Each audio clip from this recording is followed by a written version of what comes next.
If you thought that railroads were a big change, think again. AI is possibly one of the biggest upheavals on the 21st century, if not bigger. Could it be one of the biggest upheavals of our millennium? Bigger than electricity or fire, said the CEO of Google. And Bill Gates said it was the biggest paradigm shift that he got to witness in his lifetime. And he led the change to the personal computer and then witnessed the advent of the iPhone.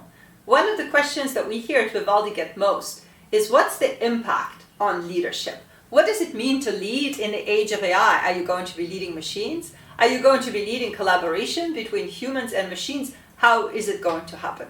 So in our work, we talk to leaders from across many different industries, professionals in leadership development, and we worked on really forming a perspective on best practices, also applying some of the principles of neuroscience, cognitive psychology, and behavioral economics on product and program design in order to shape leadership development programs. So today, we want to talk to you about the future directions for leadership development.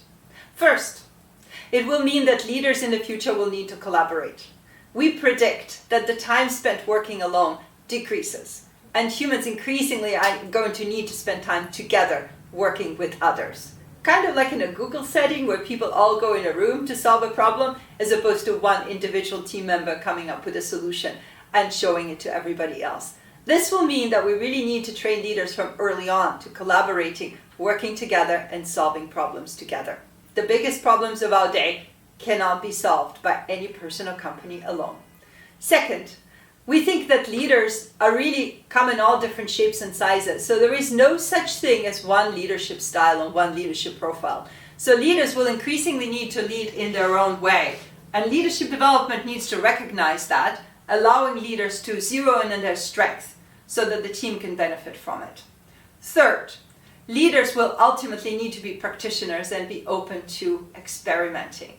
The distinction between theory and practice is going to blur because leaders are increasingly going to try, acquire knowledge, apply these new skills, and then improve as they go, as opposed to having an ex-ante knowledge of skills or competency acquisition that can then be applied.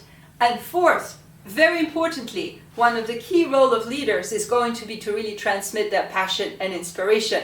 And in order to do this, we need to have leaders who are motivated to always further their own growth and learning and also transmit some of these principles to their teams. So we're very happy to cover at Vivaldi for you some of our thinking on the future of leadership development. We'll go through a few distinct directions, and we really look forward to your comments. Please ask us questions, please chime into the discussion, and please let us know if you're seeing this as well in your area or if you're seeing something different. Thank you.